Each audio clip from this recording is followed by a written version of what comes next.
Hej, tu Body Beauty. Cześć, mam na imię Martyna. A ja jestem Monika. Dzisiaj myślę, że bardzo ciekawy temat, który mnie na przykład osobiście już od dłuższego czasu bardzo zaciekawił, to wpływ social mediów na koreański rynek, który jest raczej z tych zamkniętych rynków, jeżeli mówimy o zagranicznego klienta. Przejdziemy przez wiele aspektów, żeby Wam troszkę rozjaśnić ten temat. Monika, zaczynaj. Co, Monika, nie zaczyna? Nie, bo ja chciałam coś powiedzieć, a ty A, zaczęłaś mówić, dobra. przejdziemy przez wiele aspektów i jak powiedziałaś, to Monika zacznie i miałam takie... Zawsze jak myślimy o rynku koreańskich kosmetyków, to generalnie myślimy o tym, jak te kosmetyki, które są popularne w Korei, są też, ta popularność przechodzi na te właśnie zagraniczne rynki. I tutaj bardzo widoczne jest to, że teraz w zeszłym roku po raz pierwszy w ogóle w historii, jeśli idzie o import koreańskich kosmetyków, to one zajęły w USA i w Japonii pierwsze miejsce, czyli tych kosmetyków było tam najwięcej, mają teraz największy procent tych rynków. To, co jest ciekawe, one wygrały właśnie z takimi luksusowymi markami francuskimi, które zawsze od zawsze po prostu były na pierwszym miejscu, takimi jak na przykład Chanel czy Lancôme. Korea to generalnie kraj social mediów. Tutaj po prostu Koreańczycy kochają dzielić się tym na blogach, co oni lubią, czego nie lubią, więc oczywiście nie mogło zabraknąć bardzo, bardzo popularnych koreańskich influencerów. Od zawsze Koreańczycy ich słuchali, ale teraz troszkę się to pozmieniało. Duży wpływ, jeżeli chodzi o koreański rynek, właśnie jeżeli chodzi o zagranicznych influencerów, to oczywiście krótkie formy. To one w Korei spowodowały to, że Koreanki zaczęły spoglądać na Wegugin Onni, czyli tą koleżankę z zagranicy, która zainteresowała się mocno koreańską pielęgnacją i same zaczęły się tym interesować. Co ciekawego te koleżanki z zagranicy wprowadzają u siebie w pielęgnacji. I pierwszym takim motywem, który możemy zauważyć, to oczywiście Glass Skin. Glass Skin kiedyś było popularne w Korei, teraz oczywiście przeszliśmy trochę do Cloud Skin, ale Glass Skin nadal jakby wybuchło w tym momencie za granicą. I najlepsze to jest to, że właśnie to, co kiedyś było bardzo popularne w Korei, ponownie zaczyna wchodzić także. I Koreanki ponownie zainteresowały się Glass Skin, ale bardziej tym amerykańskim Glass Skin. Tak. To, co też jest w ogóle ciekawe na tym rynku, to, że ciężko powiedzieć, że jakby ten rynek się zmienił całkowicie i teraz wszyscy Koreańczycy robią to, co ludzie z zagranicy, to bardziej jest tak, że po prostu to wszystko, co było w Korei, czyli ci koreańscy influencerzy, no to wszystko sobie idzie swoim torem, ale jest też właśnie taka grupa, która nie jest aż tak duża, szczerze powiedziawszy, nie jest aż tak duża, ale jednak te trendy przenikają, wchodzą. I tutaj właśnie to, co jest ciekawe, widać to, jeśli idzie o marki. Są pewnego rodzaju marki, o których my na przykład mówiłyśmy. Jest taki jeden filmik, w którym mówiłyśmy, że ta marka nie jest absolutnie popularna w Korei, ale tutaj troszkę zaczyna się zmieniać. I dzisiaj właśnie chciałybyśmy omówić 4 albo 5 takich marek. Zobaczymy, jak tam z czasem nam to wszystko zejdzie. I po prostu zobaczyć, jak te marki, co jest popularne w Korei, co jest popularne za granicą, dlaczego i jak te trendy się przenikają, zmieniają. Tak, bo właśnie w koreańskim rynku bardzo mocno widać to przenikanie między zagranicznym, to co jest modne za granicą, a to co jest modne w Korei. Dobra, no to może przejdźmy do pierwszej marki, oczywiście o tej, której zawsze rozmawialiśmy i jest filmik, który najlepsze to jest to, my nagrałyśmy ten filmik, wypuściłyśmy i jakiś miesiąc później okazało się, że ta marka powoli wchodzi na koreański rynek i staje się bardziej popularna. Chodzi nam oczywiście o Boy, czyli Beauty of Joseon. Dokładnie. Tutaj ta marka generalnie, mam wrażenie, zaczyna być popularna dzięki jednej platformie, o której też wspominałyśmy. Jak jesteście z nami od dawna, to wiecie, czyli tutaj chodzi o Hwahę. Z tego, co ja zauważyłam, Hwahę bardzo, bardzo zaczyna promować Beauty of Joseon. To, co jest też śmieszne trochę, za granicą ta marka jest taką potęgą. Takim filarem koreańskiej pielęgnacji. Tak. Za to w Korei ona wchodzi trochę jako taka niszowa marka, którą właśnie ta Weguk Onni, czyli ta starsza koleżanka z zagranicy poleca. I przez to niektórzy ludzie mają takie podejście, że ciekawa niszowa marka, co jest troszkę śmieszne, szczerze powiedziawszy, ale trochę tak to wygląda. Właśnie, wiele produktów zaczęło się Wiele Koreanek zaczęło się interesować właśnie najbardziej po tym, jak wybuchł za granicą i mamy przecież ten sławetny krem przeciwsłoneczny. On co prawda nie jest taki popularny, ale jakie produkty są popularne w Korei? Ja myślę, że teraz najbardziej, tylko to też jest, bardzo skomplikowane, bo to jest najbardziej promowany produkt. A, to też jest. Ja nie wiem właśnie z czego to wynika. I jedna koreańska influencerka zaczęła go promować, była z nią reklama i chodzi o tą maskę, nazywa się Ground Rice and Honey Glow Mask. I z nią było bardzo dużo reklam, więc to w ogóle było widać. Ja pierwszy raz widziałam w Korei reklamę Boya, w którym jest Koreanka, która poleca ten produkt. O! Właśnie pojawiała się taka reklama na Instagramie i to jest jakaś influencerka, ona to polecała. To co ciekawe, ta maska właśnie znalazła się w zeszłorocznym rankingu Hwahe. My o tym nie wspominałyśmy, bo to było w tej kategorii produktowej, nie produktowej, tylko po prostu działania. Więc to jest bardzo rozbudowany ranking, więc niestety nie dałyśmy rady o tym wspomnieć. I tak samo ten toner mleczny, ten ryżowy toner też znalazł się jako zwycięzca jednej kategorii. Bo właśnie pytanie, czy tutaj właśnie ta marka Boy na koreańskim rynku nie jest na tyle długo, żebyśmy mogły stwierdzić, czy tu jest właśnie zaleta tej marki to, że ma bardzo teraz prężną reklamę i każdy chce spróbować, bo influencerki to promują, czy ona po prostu przez swoje działanie ma taki fame w Korei. Zobaczymy, myślę, że po roku działania tej marki tutaj na koreańskim rynku będziemy mogli stwierdzić, czy naprawdę ona złapała flow w Korei. To, co na razie widać, to jeśli patrzymy na ilość właśnie opinii, czyli mamy te wszystkie reviews, tego nie jest aż tak dużo. Więc tutaj akurat widać, że właśnie te najbardziej popularne kosmetyki sprzedawane, czy to na Olivian, czy na Hwahe, czy w innych miejscach mają bardzo, bardzo dużo opinii zazwyczaj. Bo w Korei tak jest, że napiszecie opinię, możecie dostać jakieś punkciki, dodacie zdjęcia, więc bardzo dużo osób to robi.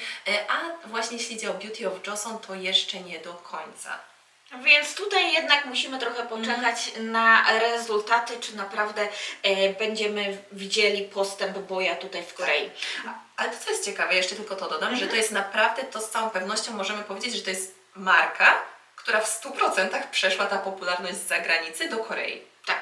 I to jest jeden z niewielu przypadków, jeśli nie jedyny, nie chcę tak mówić, bo wiecie, nigdy nie wiadomo, ale tak mi się wydaje, że nie ma innej marki, która by osiągnęła taki sukces. Mówiąc oczywiście o koreańskich markach. Bo kolejna marka, o której będziemy rozmawiać, ona była w jakimś stopniu popularna tutaj w Korei. Przez jeden sprzęt można powiedzieć w taki sposób. Sprzęt, czyli Pro Booster. Tak, a mowa tutaj oczywiście o Medicube, Zgadza się. która to też jest taka bardzo specyficzna marka, ja mam wrażenie, bo jak oglądacie TikToka zagranicznego, to bardzo dużo dziewczyn właśnie poleca markę Medicube. I ja mam wrażenie, że ona na zagranicznym TikToku i na zagranicznych social mediach jest naprawdę bardzo promowana. I też jest taka trochę trendy. Zgadzam się. Oczywiście wszystko zaczęło się przez Booster Pro, przeszedł on właśnie na zagraniczny rynek, tylko właśnie pewne kosmetyki są popularne w Korei, a pewne kosmetyki są popularne za granicą. Prawda. I one się trochę między sobą różnią. Oczywiście Medicube na początku nie był aż tak szeroką marką, żeby miał wiele produktów. Teraz przez to, że właśnie ten Booster Pro się zrobił popularny i też zagraniczny klient zaczął się interesować tym, to w Korei także zaczęły się pokazywać produkty, ale nie ma ich wiele i nie ma takiego dużego zainteresowania za granicą. Tak, i to ja mam wrażenie, że tak samo jak właśnie Medicube jest promowany na zagranicznych TikTokach głównie, mam wrażenie, to tak samo w Korei, patrząc się właśnie jak ja przeglądam jakieś TikToki, to co widzę Medicube, to jest reklama. Czyli oni po prostu bardzo dużo płacą też koreańskim influencerom za reklamowanie ich produktów. I ja bardzo mało widziałam właśnie takiego kontentu, który nie byłby reklamą. A to bardzo ciężko, nie? Żeby... No i właśnie ciężko mi jest określić, czy to ja wpadłam w taką bańkę i tak mi się wydaje, czy tak naprawdę jest. I to też, co jest ciekawe tutaj, ja mam wrażenie, że w Korei bardzo rozpromowana jest zupełnie inna linia. Tak jak się ogląda TikToka, to bardzo dużo właśnie tych toner padsów. Złuszczające toner padsy i tak dalej. I na pewno też ta najnowsza linia z PDRN-em. Tak. Tak, zgadza się. Za to w social mediach na przykład bardzo popularny stał się ten krem z kapsułkami w środku, które się rozpływają na naszej skórze. Z witaminą C. Z witaminą C, ale raczej w Korei ciężko w ogóle dostać ten krem. Tak, znaczy oczywiście, że możecie go dostać, ale to nie jest w ogóle produkt, o którym dużo osób mówi i który dużo osób poleca. Na pewno jest bardzo duża różnica, bo na tych zagranicznych socialach po prostu to jest naprawdę turbo popularne, a u nas no to tak. I tak samo mam wrażenie, że ta esencja czy serum z igiełkami, z mikroigiełkami. A, no. Za granicą mam wrażenie, że ten produkt Jest więcej. jest bardziej popularny i to, co mnie raz zaszokowało, że bardzo dużo osób porównywało właśnie Medicube razem z Riddle Shotem, co u nas tych porównań nie masz tak dużo. No właśnie. A kolejną marką, która ma większy wpływ, myślę, na zagranicznym rynku, to jest Anua. Tak. Anua to jest marka, która naprawdę ma rzeszę fanów za granicą i znowu, podobnie jak z Medicube, produkty popularne za granicą Tak. nie są tak popularne tutaj w Korei, ale też w ogóle w Korei niektórych produktów nie ma. Tak. I To jest oni ciekawe. na pewno zaczęli wypuszczać więcej takich produktów z dużymi stężeniami, większymi stężeniami określonych składników aktywnych za granicą, o czym my już kiedyś mówiłyśmy, właśnie na przykład kwestia tego serum z niacinamidem. Tak, na początku go w ogóle nie było tutaj w Korei. Teraz Tak. chyba zaczął się pokazywać i to było bardzo dziwne, kiedy ja to zauważyłam, że czemu tego produktu tutaj w Korei nie ma. I nie wiem, czy po prostu Koreanki nie używają takich dużych stężeń jak na zagranicznym rynku. To jest ciekawy temat, który można kiedyś poruszyć Tak, właśnie. na zupełnie osobnym filmie. Tak, jeżeli jesteście zainteresowani ogólnie, jakie związki Koreanki ogólnie używają i jakie stężenia, to dajcie znać. Zrobimy dla Was taki film. Dokładnie. A takim produktem, który mi teraz przychodzi do głowy, którego ja w ogóle nie wiedziałam, że on istnieje, że Anua wypuściła taki produkt, ale zobaczyłam go właśnie na TikToku, to jest serum i to bardzo dużo osób je poleca, z kwasem azelainowym, które na koreańskim rynku nie jest wypuszczone, ale to mi się wydaje, że to jest po prostu kwestia prawna, bo zazwyczaj ten kwas można kupić tylko w produktach aptecznych. Tak, ten kwas azalinowy to też musiałam sprowadzać na przykład krem z Japonii, bo tutaj w Korei nie był dostępny. Za to, co jest takie popularne z Anui w Korei, możemy powiedzieć o tonerze. Toner, ale nie wiem, mi się wydaje, że toner oczywiście zawsze był popularny, ale teraz jest taki inny produkt, który jest bardziej popularny i nawet się znalazł w tym rankingu Oliwian z zeszłego roku i to są toner padsy. A, te toner padsy, no też jest prawda. Ja myślę, że ta marka też nie jest taka do końca popularna, bo cena jest wysoka tutaj w Korei. Tak. Patrząc na to, jak wygląda z innymi kosmetykami, które są już bardziej sprawdzone, które już mają swoją renomę tutaj w Korei, no to Anua drogo kosztuje. Tak, i też mi się wydaje, że to jest trochę specyficzne, że jak na przykład patrzymy na ten zagraniczny rynek koreańskich kosmetyków, to jak ktoś wpadnie w jedną markę, to na przykład zaczyna kupować bardzo dużo produktów tej samej marki. I to też pewnie dużo influencerów oczywiście im za to płacą, wiadomo, więc oni polecają bardzo dużo produktów tej samej marki. A tutaj w Korei, no to wiecie, jak my mamy taki duży dostęp, to raczej nikt nie stosuje, znaczy oczywiście są takie osoby, ale to nie jest chyba aż tak popularne, że po prostu, żeby ktoś wpadł w taką markę jak Anua i po prostu całą pielęgnację z Anuy sobie ustawiał. Tak. Przejdźmy teraz do kolejnej marki. Bo Tak. myślę, że już na temat Anuły wiele powiedziałyśmy i to jest kolejna marka, którą możemy odrobinę porównać do Boya. Tylko ta marka była na koreańskim rynku, ona była w jakiś sposób znana i oczywiście mówimy tutaj o Skin Chonsa, czyli Skin 1004, jak to woli. 1004, co kto lubi. Tak, co kto lubi. Ona była trochę znana na koreańskim rynku, ale nie była aż tak popularna jak na zagranicznym rynku. Tak, właśnie to jest ciekawe, że to są takie różnice dość, czasem ciężko jakby to określić dokładnie, wiecie, procentowo, bo skąd, no to jest niemożliwe, jeśli mówimy o popularności produktów, ale to widać gołym okiem, że za granicą ta marka jest bardzo popularna i to właśnie nie tylko te produkty, które są popularne w Korei. Bo ja mam wrażenie, że w Korei są określone produkty, które są popularne I to jest tak trochę koniec. Oczywiście jak ktoś bardzo lubi tą markę, to sobie będzie wchodził na ich stronę i dokupywał tam inne tam serie czy coś. Ale u nas jedyne to, co było tak bardzo popularne, to krem przeciwsłoneczny, olejek Do zmywania. do zmywania. Ampułka też, ale mam wrażenie nie aż tak bardzo. Nie aż tak bardzo jak na zagranicznym rynku, gdzie na zagranicznym rynku niektórzy mówi, to jest mój holy grail, produkt, który odmienił moje życie. No w Korei raczej nie było takiej osoby, która by tak po prostu polecała ten produkt. Tak, i najlepsze to jest to, że często na przykład w Olive Young dopiero od niedawna można zobaczyć tą serię na przykład probiotyczną, bo Tak, wcześniej dopiero w ogóle jej niedawno nie wyszła.